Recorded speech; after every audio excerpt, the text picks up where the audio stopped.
Wedding plans of Prince William and Kate Middleton.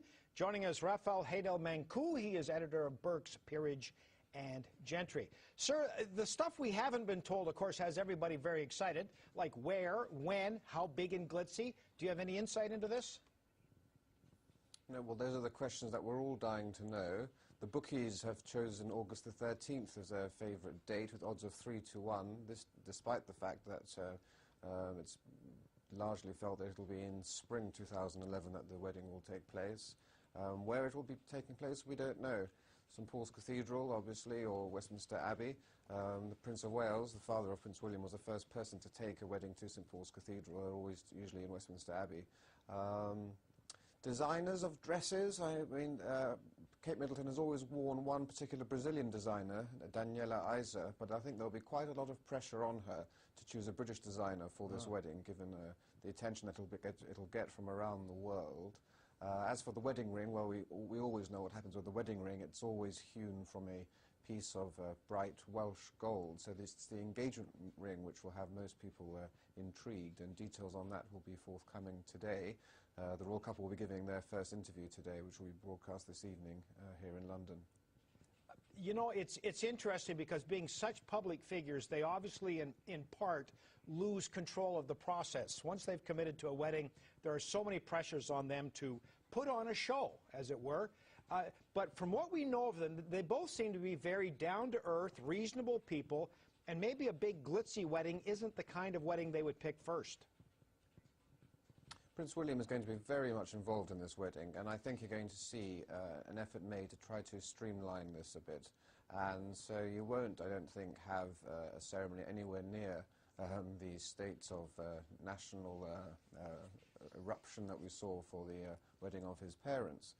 But still, there will be some show factor there, because we also have to remember that weddings of the royal family are great moments of national unity and of national celebration, and they are important symbols of national identity.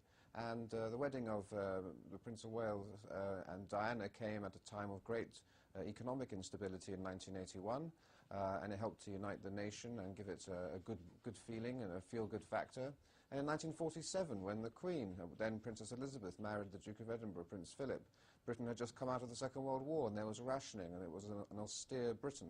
So royal weddings have, for some reason, come around at just the right time to give us a much-needed dose of fairy tale magic. Sir, you'd be glad to know that Kate Middleton, as we are watching some pictures from London, is wearing the ring given to her by William, which used to belong to his mother. It's Diana's engagement ring. Is Kate Middleton going to be a very popular choice with the British? Well, Kate Middleton is, much like the mother of Prince William, not someone who's of a royal black background. She's actually very middle class. Diana was actually quite aristocratic. And so this is going to be a refashioning of the monarchy, a more approachable monarchy. And Canadians, too, will be able to relate to Kate Middleton, I think, in a way that they haven't been able to relate to more distant aristocratic members of royal families. And so I think they all need to get to know her. She's kept a very low profile over these last few years.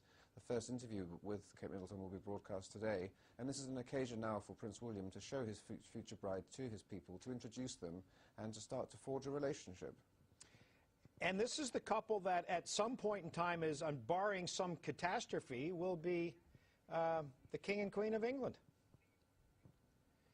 King and Queen of the United Kingdom, and also King and Queen of Canada, King William V of Canada.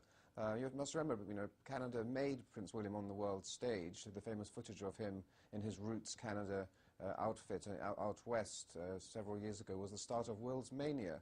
So that was his introduction to the world stage. So it might be rather nice if actually they chose Canada for a honeymoon. Rafal Heydel-Mankoo, editor of Burke's Peerage and Gentry. Thanks very much, sir. Nice to see you.